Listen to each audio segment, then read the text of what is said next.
My name is Dacia Clay. I'm the audio librarian here at Classical 91.7. While I'm a real librarian, I have a deep, dark secret. I know very little about classical music. I grew up listening to rock, and I know something about jazz. But when it comes to classical, but I really want to learn. So, every week on this show, a classical music expert will give me a piece of classical music they think I should know, and then we'll discuss it. Come learn with me in the classical classroom.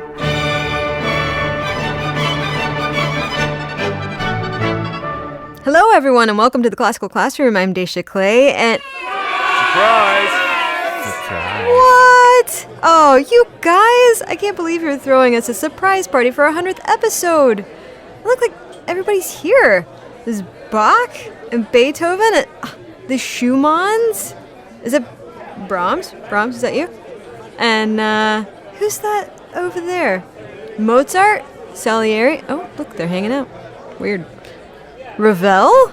All the way from Paris? Man. And my old teachers! Oh my god, my old teachers are here too. This is fantastic. Look! Here's my very first teacher, Chris Johnson. How you doing, Chris? Good to see you. Hey, Dacia. Good to see you. I've missed you. I think about you often when I listen to Classical Classroom, and I'm so excited for your 100th show. Your birthday show, your 100th anniversary show. I don't know what you call that, but anyway. Well, thanks, Chris. You know, when I see and hear the folks that you have as your guests or your teachers or whatever, I'm humbled to have been a part of it from the very beginning. And I think back fondly to this one particular day where I was standing in the CD library and you came in and we were talking and you were like, hey, by the way, I've got this idea for a podcast. And you started talking to me about Classical Classroom. I remember. And I have to say, I don't know if my face revealed it, but my first thought was, why didn't I think of that?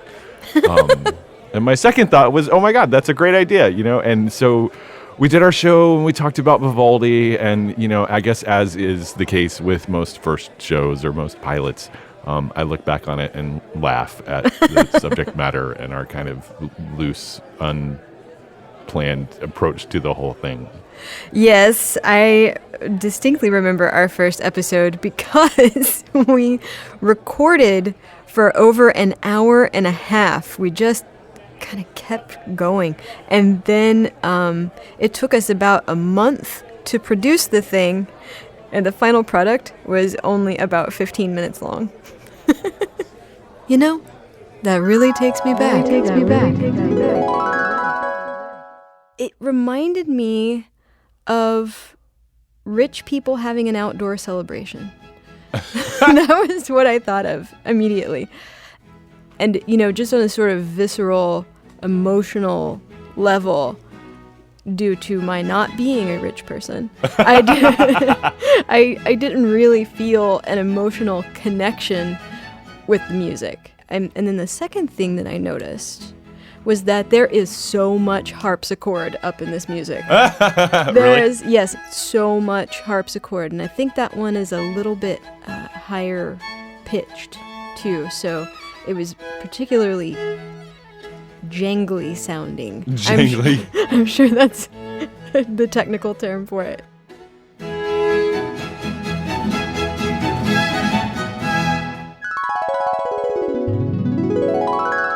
Yeah, I think I've developed a slightly better vocabulary when it comes to talking about classical music during the course of doing this show. I can hear in listening to this bit from the first episode that it's, you know, these conversations have paid off a little bit. I think that's also what makes Classical Classroom so great, is that it is as authentic as it gets, and that is something that you don't hear on radio or TV, and I just love it because it's an expression of you, and I like you, and I like the show, and I love the things you guys do, and I get jealous that you get to work with Todd all the time because he is one of the best in the business, and you guys do some awesome work together. So congratulations, happy birthday, cheers to 100 more. Oh, Come here, bring it in. Let's hug it out. Thanks, Chris. Thanks for teaching me about Vivaldi. Oh, speak of the devil, here he is. The man who started it all, Antonio Vivaldi. Hey, you can just call me Tony. My friends call me Tony. You be my friend? I'd be your friend, Tony. Antonio, that totally makes sense, Tony. So I listened to your first show, my Four Seasons. Mm-hmm. It did kind of sound like you didn't like my tunes, though. No. I have a problem with that. No. I'll have you know, Four Seasons is the most popular piece of classical music ever. Well, I liked the piece, but I actually heard that Pachelbel's Canon was the most popular piece of classical music ever. Hey, screw that Pachelbel guy. He done got nothing, capiche? But you know, Tony, by the end of the show, I actually came around and I liked the piece. Well, of course you did. What's the matter with you, huh? I'm freaking Vivaldi. Hey, speaking of music, I thought this was a party. Where are the tunes? Hey, DJ, kick it, huh?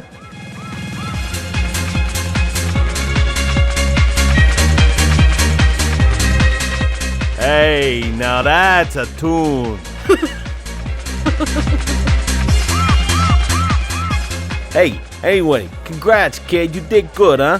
100 shows, who'da thunk it, huh? Bada bing! Thanks, Tony.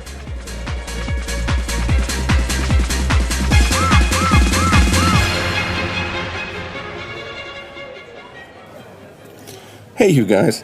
Keith Weber here. Wishing you guys all big congratulations on the occasion of this, your 100th episode. What a great milestone. And what a great platform. It's unique and creative and interesting. Keith Weber, it's good to see you, although it hasn't been long since I have seen you, because you are a repeat offender. You've been on the show more times than anybody. And you know what I have loved most about your episodes, besides what you've taught me about the music, is your laugh, your love for the music, and your dancing. That speaks volumes to your passion for it. Remember that? Remember that? Remember that? Remember that? Remember that? So, this first movement was sort of interesting to me for a couple of reasons. Yes. First, because, and I hope you don't take offense to this, because I am completely ignorant of classical music, but it was interesting to me because it was not at all interesting to me. It didn't strike me on a visceral level. It sort of sounded to me like if you looked up classical music in an interactive dictionary, this is the sort of thing that would play. And I found that as I listened to it, it brought up a lot of questions like what is this music? Where did this composer come from? Where do these sounds come from? Why this? It just was a complete sort of vacuum for me, especially not having. I sort of decided not to look into who the composer was prior to our lesson because I wanted to come in fresh and learn all about it. That's wonderful. Let's hear what this guy does.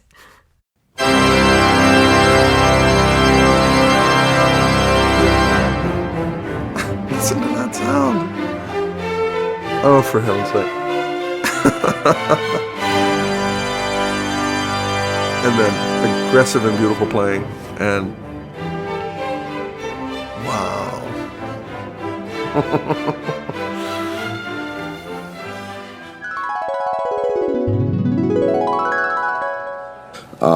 As the Italians would tell you, bravi a tutti. And you know what? Here's to hundreds more. I've been delighted and honored to take part and hope to do so again. But anyway, to all of you, congratulations. Happy 100th episode. Oh, great to see you, Keith. I'm sure I'll see you soon. Real soon. Oh, look at that. There's Joel Lukes. Gotta go. Hi Dacia, Joel Lukes here, contributor for Culture Map in Arts and Culture, Texas. I wanted to wish you and Todd happy 100th episode for Classical Classroom. You guys, this is such a huge accomplishment. I have to say, I consider myself one of the biggest classical music dorks out there who knows about everything. Okay, maybe not. Okay, I do know about everything, but I have to admit, I've learned so much alongside of you. You guys are doing a great service, and here to the next 100, 500, 500, maybe 1,000 episodes. I had a great time talking about the sexy and knotted side of the flute, and I hope to do it again with you guys sometime. Take care. Oh, thanks, Joel. You know, your show I'll never forget because it has the distinction of being the only show we've ever made that we had to give an explicit rating to on iTunes. I remember that episode fondly. Jolivet, I think, was a little bit more of a traditionalist. So the piece, anyway, starts with kind of like a scream, a painful scream, followed by a lament, a crazy cadenza, and then just a nasty dance. Yeah. And it's really, really fun to listen to. It kind of you kind of groove to it, and it's really gritty. It has a lot of grit. It has a lot of chutzpah. So, you have to have a lot of balls to play. All right, let's hear this ballsy piece.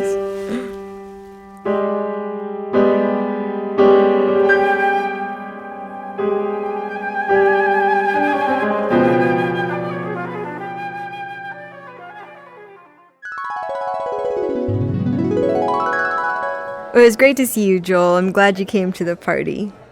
Oh, who's that over there?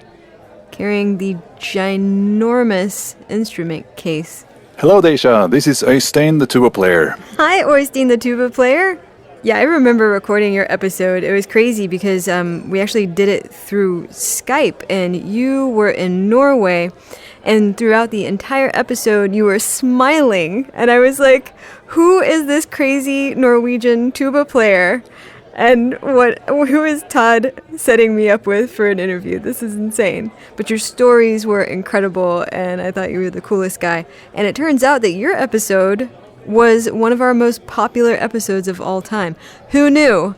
Norwegian tuba players, all the rage. But and then I use something called lip beat. Let's see if I can actually do that on the mic here. So it's a little bit like beatboxing, you could say. Yeah, I was going to say that.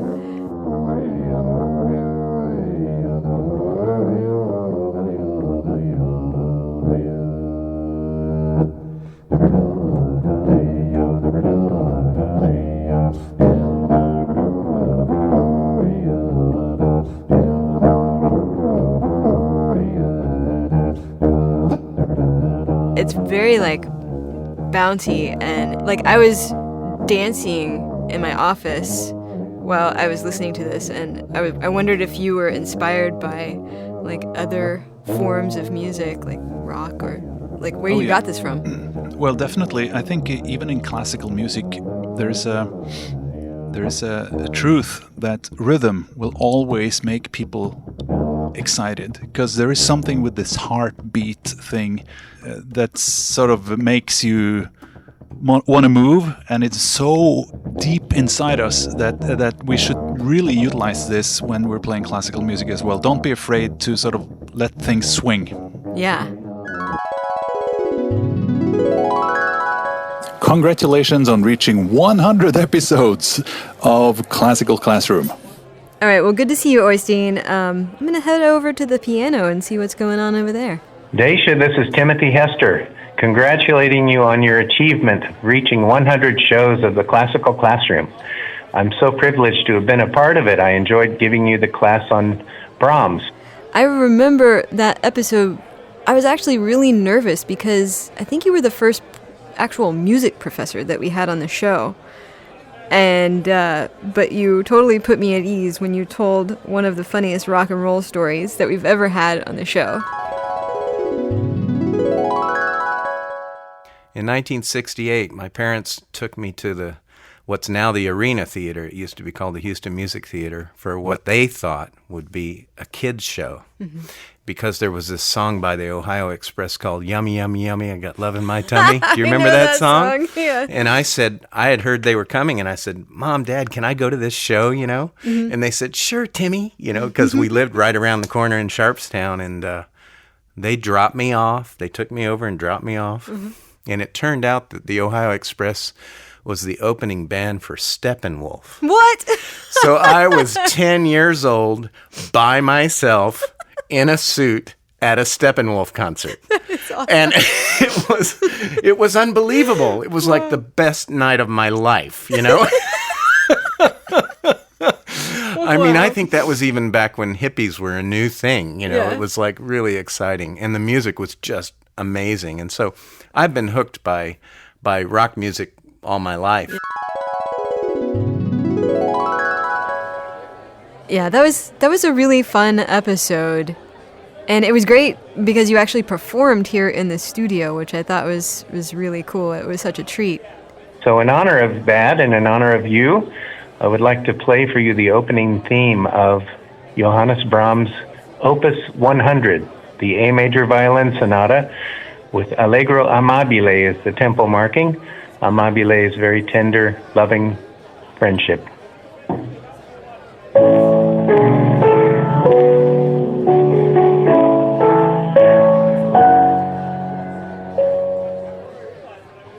So good luck with the next 100, and I look forward to hearing all of them. Take care. Tim, that was so sweet. I'm tearing up, man. I've loved having professors on the show because they have just this unbelievable, treasure trove of information in their brains, and I especially love it when they come to the studio and play. We've had other guests like that too, Pierre Jalbert. Here he is. Hello, Dacia. This is Pierre Jalbert. Congratulations to you all on 100 episodes of Classical Classroom. That's incredible. Here's to the next 100. Yeah, what was great about that episode is that I kind of got to see the inside of a composer's mind, and you showed me works that had actually had an impact on you, like Black Angels from God Music by George Crumb. Loved it. And then you played some of your music. Remember that? Remember that? Remember that? Remember that? Wow. Now, when you say that the pieces changed your life, other than in these very sort of concrete, guiding the path of your life sort of way, do you mean that they changed your life creatively, spiritually? I mean, because when you say, a piece of music changed my life, you're a composer, and so I'm thinking, did it, send you down a creative path? Now, when a piece of music changes my life, it's very different because I am not a composer, and so that sentence means something very different for me. Yeah, I think mostly it's about the creative path, I think. Okay. But mostly, I think I had never heard music like that before. I didn't know music like that was possible. And I didn't know it would affect me in that particular way. And I wanted to see how it was put together, and it just opened up new vistas in my own creativity that I don't think would have been opened if I hadn't heard those pieces. Okay. I always tell my own students, the old saying, you are what you eat. Well, you, as a composer, you are what you hear. You are what you've been exposed to.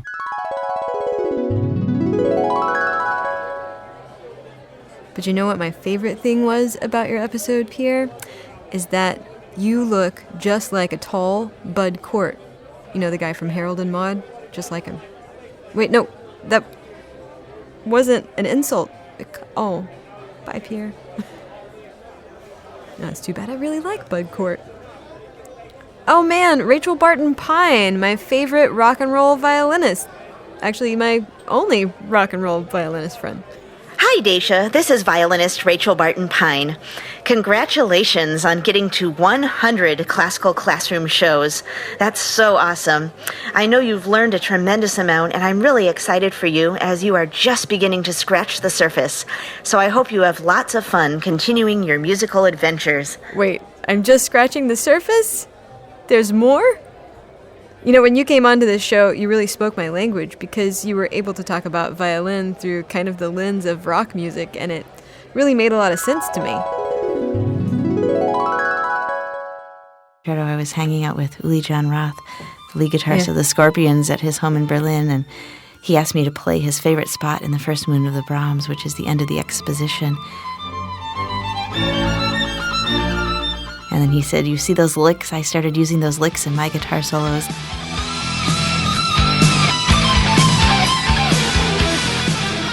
And then Eddie Van Halen started copying me. And then all the guitarists, of course, copy Van Halen, and now you'll hear that lick in like every guitar solo when it comes from the Brahms Violin Concerto. Right, and then after that episode, you actually came back and talked about Mozart. Oh, speak of the devil, here he is, with Salieri. Well, hello, Dacia. It's me, Wolfie. You know my old friend, Salieri. Hi, Dacia. Hey, Salieri. I want to tell you congratulations on 100 of these things you do. Podcasts. Sounds odd, but anyway, how wonderful. I was about to give up on you, but I heard you talking with violinist Rachel Barton Pine, and she was the first to feature me and my music for an entire show. It took you long enough. What show was that? 74? I mean, I'm Mozart, really. I could understand Salieri being 74, but me? Dude, I'm like standing right here. Oh, Salieri, he wasn't trying to insult you. He does make an important point. I mean, Mozart, you really put Salieri to shame when it comes to your influence and lasting importance of your music. Again, I'm right here. Well, I couldn't agree more. I expect lots more shows about me in your next 100 episodes. So now, who's up for some shots? Okay. Stupid Mozart, I'm going to have to kill him all over again. Ooh, that's gonna be a fun evening. Looks like there's a spot at the bar right here, next to Beethoven. Hi, Ludwig. Whoa, look, there he is, the man, Beethoven. Hi, Dacia. Mozart. You know, I always wanted to take composition lessons from you, but I guess I did all right on my own. If you say so. I would say so. Say what? I said I would say so. So what? Just so, I would say so. Joe who? I don't know a Joe. Dacia, I just wanted to congratulate you. I have to say I enjoyed Show 29 with Wes Horner, my 7th symphony. I do think that was one of my best compositions ever.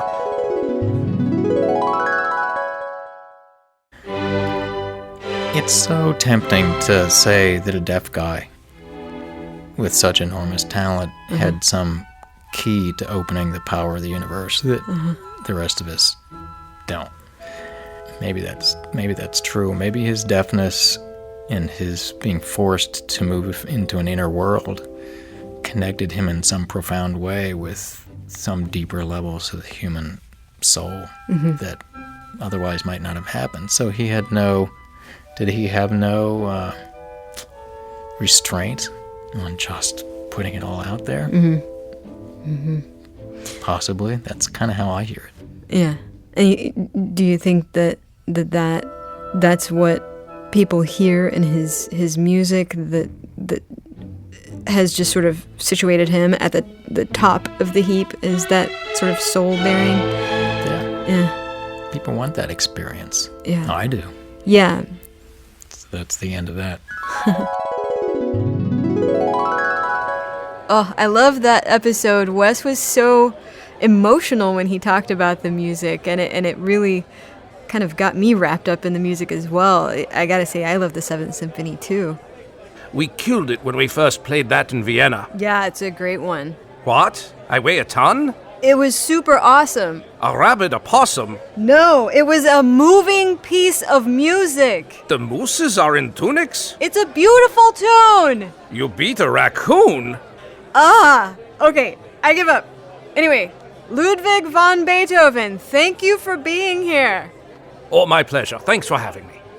Hello, Dacia. This is your friend Angela Mitchell, also your former coworker and soprano, who is now assistant producer for WCLV in Cleveland. Oh my gosh, Angela, it is so good to see you. We've really missed you here at the station.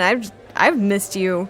I am so proud to have been your featured guest on the 2nd episode of Classical Classroom, when I taught you all about the bel canto style of singing. This is like going back in time. And so a characteristic of a bel canto opera is that it has super flashy vocal gymnastics. Singers are singing a lot of notes really fast. They're singing really high, they're singing really low, and filling everything in between. Okay. Yeah. And what that meant was that everything else sort of took a supporting role to the voice. So it was simplified. The orchestra music was pretty simple. The drama was simple. The staging lighting, costumes. Well, not necessarily costumes, but everything else that went into making an opera great was there to support the singer. So basically we're talking like the pop music equivalent of opera. Is that, sort of like, I don't know. Beyonce? Sure, Beyonce is great, has a beautiful voice, and is generally awesome, but it's not exactly complex music. Yeah, that's a really good comparison, actually, because you can think of any pop star out there these days, like Beyonce, who is a superstar, and people go to see Beyonce. They don't go to listen to what the band is doing necessarily. Right. It's like a show. The band is sort of, they're her backup peeps. But it's the Beyonce show, right? Yeah. So there were these singers in the early to mid 19th century who were like the Beyoncés of their day, and people would go to the opera to see these singers and just see them show off, and they didn't really care what was going on dramatically at the time. Okay. And so that's where all of these operas kind of came from. And now you are on your 100th episode. Congratulations, my dear friend. And here's to 100 more. Angela, I'm so glad that you were here right at the beginning of this show. And you have come so far in your life. Look at you. You're all grown up.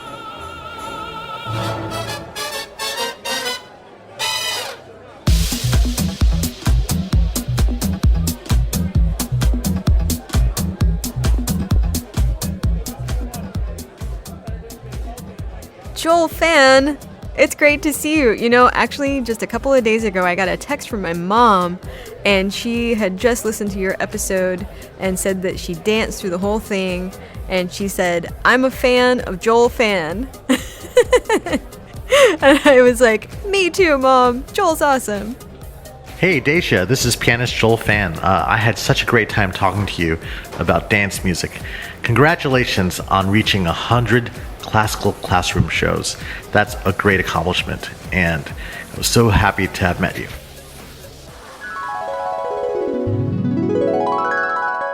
So when I think of dance music, I think of like thumpa thumpa, dance club, strobe lights, but this is not the kind of dancing music that you are talking about. Right. We're not talking about like house music where it's just sort of like, repetitive beats and stuff like that. But actually there was a similarity there. Why is it dance music? It's dance music because it has a regular rhythm. Yeah. And it's because, and I kind of came up with a definition of good rhythm. And it's kind of like when you have good rhythm, you can kind of predict where the next beat's going to be. Right. And so like, if you think about all that dance music in clubs, it's like, it's like boom, boom, boom, boom, right? And you can clap your hands to it, or your body knows when the next beat is going to be. It's not like it's random, right? It's very regular. And if you have a regular pattern like that, then you can do syncopations against it, right? And do you know what a syncopation is? No, I don't. What is that?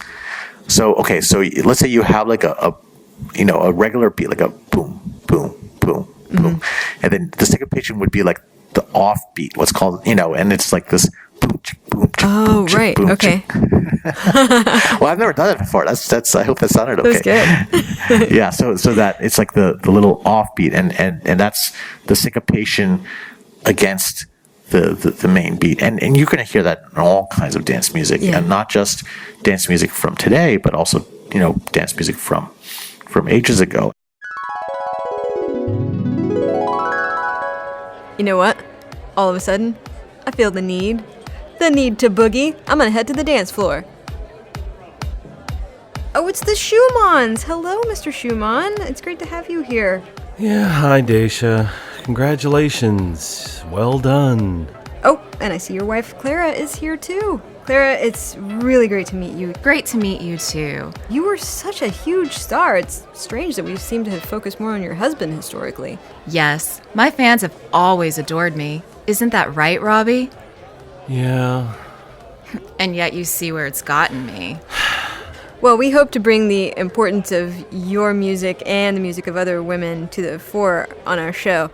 And we actually talked about you quite a bit in episode 42 with Amy Bishop. Oh, memories.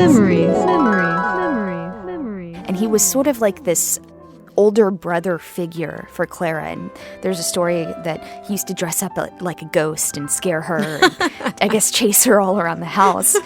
So a decade later, they ended up getting married. They fell in love when she grew up, and she became a young lady, and her dad was against it. He didn't like it, and I think one of the reasons was because he knew that Robert had these issues, and he just, I think that sort of bothered him a little. But Clara was younger, and she was in love, and they did have this great romance and this great chemistry. So. Wow, what a story. Okay, but wait. Tell me where Brahms comes into this. I have to know about the love triangle. Oh, okay. Well, it wasn't really. I don't know. Some people say it was a love triangle. Others just say it was just this great friendship. And they befriended Brahms. I don't know the entire story of how they all met, but they were all familiar with each other's music. And the three of them just hit it off so well. They were like the three amigos. And I don't think that there were any ulterior motives. It was just that they loved each other, I think, as friends. But it depends on who you ask. Some people think that maybe there was a little something else going on between Clara and Brahms. And she premiered a lot of his music. She was a big fan of his music. So I don't know. I don't know if there was some sort of love triangle or if it was just a sincere friendship. Well, I imagine Brahms was really busy growing his beard, so that he probably was, too busy for Clara. Ah, what an amazing story. Somebody should make a movie about that. Is that Brahms over there? He's looking pretty good these days. Yeah, I guess for 182 years old. I think I'm going to go talk with him in the garden. But congrats on your podcast. Maybe someday you will be as big a star as I am. You mean forgotten by history? Oh. Bitch. Well, I'm on my way to the dance floor. Check you guys later.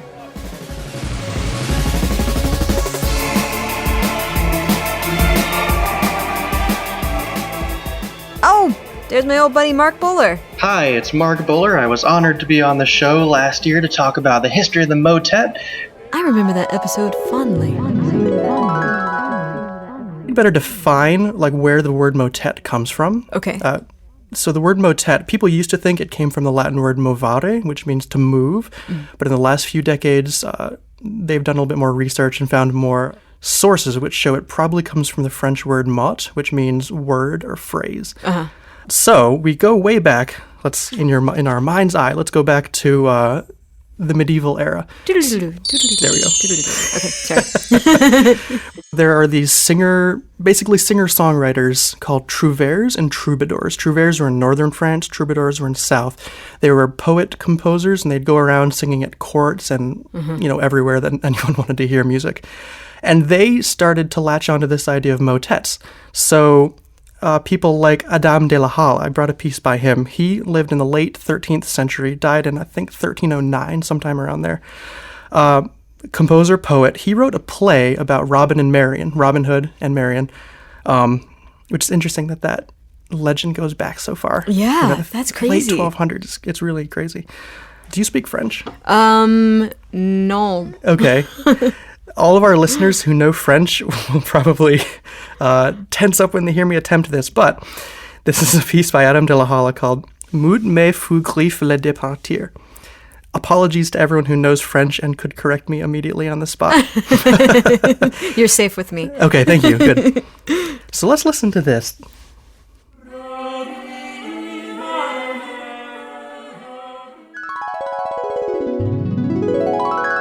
Congratulations on hitting 100 episodes. Here's to 100 more.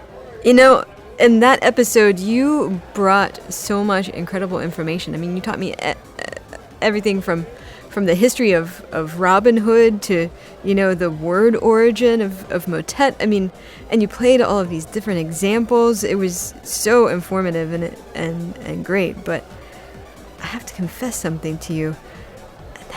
That I still don't really understand what a motet is. So you have to come back to try to explain it to me again. Use small words.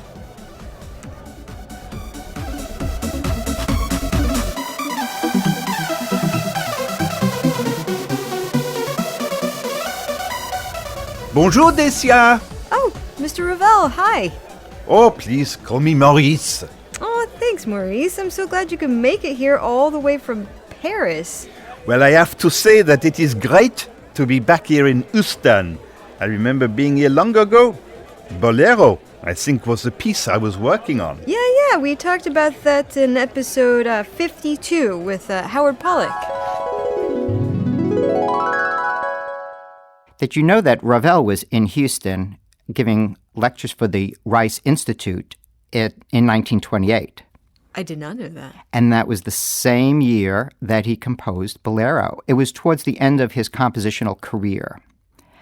And so he was here in the spring of 1928, and Bolero was premiered in November of 1928. So he may have written it here. Yeah, he may have been working on Bolero when he was in Houston. That's so cool. Staying at the Rice Hotel, I believe. Yeah. Isn't that something? That's really cool. Yeah. So let's get back to this piece. And initially what we hear is, do you remember the three elements? 1, 2, 3. 1, 2, 3. Okay. And then, no. yeah, 1, 2, 3. And then bolero rhythm. Okay. And then melody. And the melody. Okay. Got it. So the 1, 2, 3 initially is played by the strings plucking, what we call pizzicato. Okay, so we're going to hear that kind of faintly. Yeah. And then we're also going to hear the snare drum playing the bolero rhythm. Bum, ba-da-da-dum, ba-da-da-dum, bum. And then after a little bit of an introduction of that, we get the flute by itself coming in and playing the melody. Okay.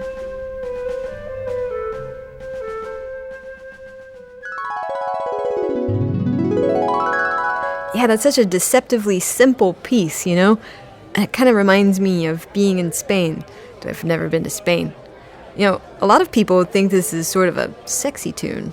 Yes, I cannot believe so many people think my piece is the sexiest one ever.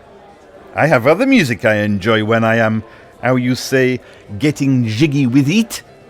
I believe it's called Open Arms. I do love Johnny so much. Oh, God. No, Maurice, no. Lying beside her, here in the dark. Oh my God, turn that off. Steve Perry's voice is my kryptonite. I'm gonna get out of here and head to the snack bar. Oh, hey, Bach! Nice of you to show up. Did you just get here? Yeah, I was waiting on my cousin. My second wife, Maria Barbara. She was picking me up a 6-pack of Schlitz malt liquor that I like to call bull Schlitz. Hey, Barbie, come on in and say hi to Dacia. I'm trying, but these kids are about to get on my last nerve, I tell you what. Yeah, we brought all 7 kiddos. Carl, Philip, Emmanuel, get your tail back in here and say hello to the lovely lady. Oh, Dad. Oh, quit your crying. I swear, he's so sensitive. Oh, come here, baby. Come to Mama. He's so cute. Yeah, I guess. Mr. Bach, it is so special to have you here. From what I've learned, you're really one of the most important and respected composers ever. I mean, in episode 23 of our show, Kurt Stallman broke down your first invention, and it was like a whole universe that existed inside of this simple-sounding piece.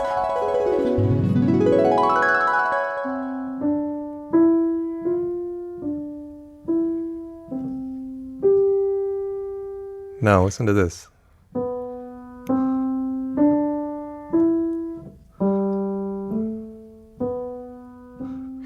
It's almost as if you're playing the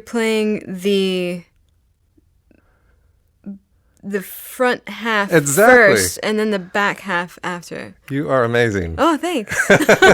No, right. It's about what we've done. We've slowed it down.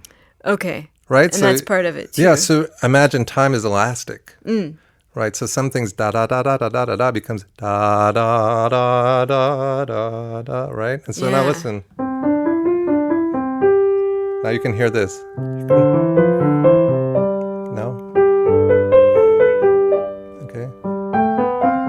Now listen.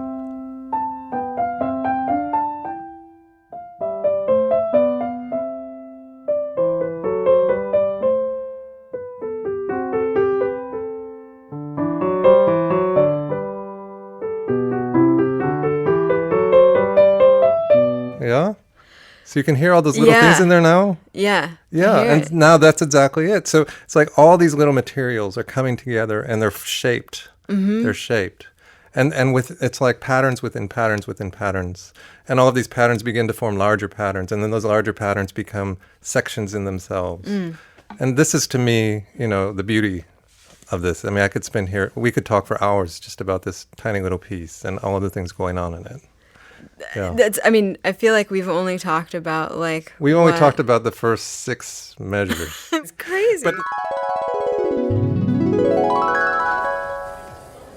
That was just so cool. It blew my mind. And then we also talked about your Mass in B minor in another episode with Wes Horner. It was like listening to the sound of heaven. It's just amazing to meet you. I mean, your mind, I can't imagine what it's like in there. You're just a musical genius. Yeah, I guess. Well, I mean, it's just been a real honor. You're the inspiration to almost all of the music and composers here. Well, I'm tickled you like my music. Honestly, I just spend my time writing to get away from the old ball and chain here. Jojo, shut your mouth before I slap you. And get some peace and quiet, you know what I mean? Hey, what's this crap we're listening to? You got any Skinnerd? Freebird! Oh, look, honey, they got beef jerky. Oh! Okay, bye, Mr. Bach. What is that sound? Do you guys hear that? I think that's the sound of lightsabers. Oh my god! Of course, it's Brett Mitchell! Dacia Clay, it's your old pal, Brett Mitchell, formerly assistant conductor of the Houston Symphony, currently associate conductor of the Cleveland Orchestra. Just a quick note saying congratulations on your 100th episode of Classical Classroom. It was such a treat to be your guest way back on your 4th episode, talking about John Williams' epic music for Star Wars. Episode 4, how appropriate was that? You know, that really takes me back.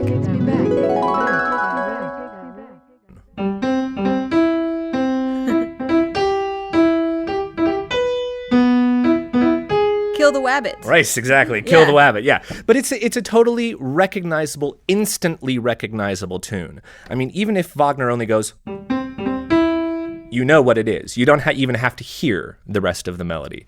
So when John Williams set about writing the very first Star Wars score in 1977, he used the exact same approach. So what we'll talk about today is the leitmotif use in the Star Wars movies, because they are all, look, we all know these tunes, whether it's right, which is Darth Vader's theme. But a lot of people don't necessarily know that it's Darth Vader's theme. I think that's probably the most obvious, that it's Vader's theme. But there are tons of other motifs in the piece that are meant to evoke people or ideas. Hey, do you want to go see The Force Awakens together in December? It's like you're asking me if I want to go down to the Tashi station and pick up some power converters. Yeah, I want to see The Force Awakens in December. Let's do it. Keep up the good work, Dacia. Oh, and may the Force be with you. And also with you. Alicia Lawyer of Roco, it is so good to see you. You know, your show was really great because we talked about a specific instrument, and our fans have really enjoyed the shows that we've done on just specific instruments. Hey, Dacia, congratulations, you and Todd, on the 100th episode. This is Alicia Lawyer. I'm glad you're my fellow adrenaline junkie, and you know so much more about the oboe. Yeah, you know, I did learn a lot about the oboe in that episode, but I think what I learned more is how intense it is to play in an orchestra, especially as a soloist. Right here.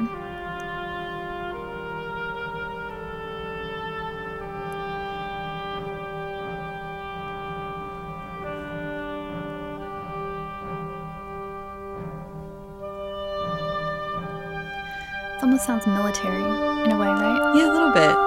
Yeah. With the death toll of the drum. This whole piece, I noticed as I went through it, is very much kind of just in this vein. It's very sort of flowy and slow and sort of like you said about, I can't remember which one it was, but it's got a sort of desolate That's the sound to it. Shostakovich sound. Yeah. So it's just this great, and putting the two double reeds together just makes it even more poignant, is that word I always say. Oboes get all the poignant things. If you want to have a tear come, make the oboe play. And the tear could come for many reasons, but right here, listen. That note is so easily not coming out sometimes. So anyway, it's just this beautiful piece. And the very last thing I had for you to listen to was the Pulcinella Suite by Stravinsky. I don't know if you're aware of this or not, but when you talk about playing the oboe, it sounds almost as if you are talking about participating in an extreme sport. Yes. That if you screw up, you're going to get You die. It's that whole Scheherazade thing. It really affected me. Well, I think it's a do or die thing in a good way, and I mean it in a positive way. And I think when you get to a certain point, you either embrace that or you crumble. Honestly, in all music, and it is always stepping out there and becoming incredibly vulnerable. Yeah. I totally know what you mean about vulnerability. I sometimes feel pretty vulnerable hosting this show, given that the premise of it is that I'm ignorant. But, it's a lot of fun. I've really enjoyed doing it because I get to meet people like you and learn about things I'd never learn about outside of this show. But I have to say, you know what? You're really wrong about Journey. It's an awesome band. Congrats. Bye. Oh my God. Listeners, just a piece of advice. Never tell anyone what music you don't like.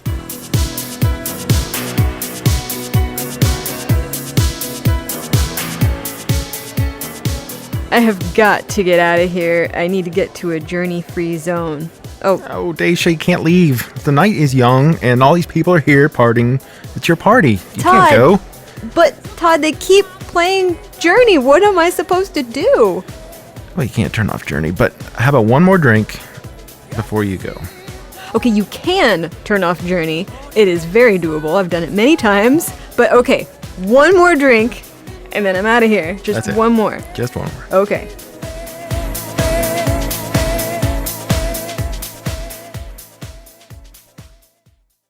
Six hours later.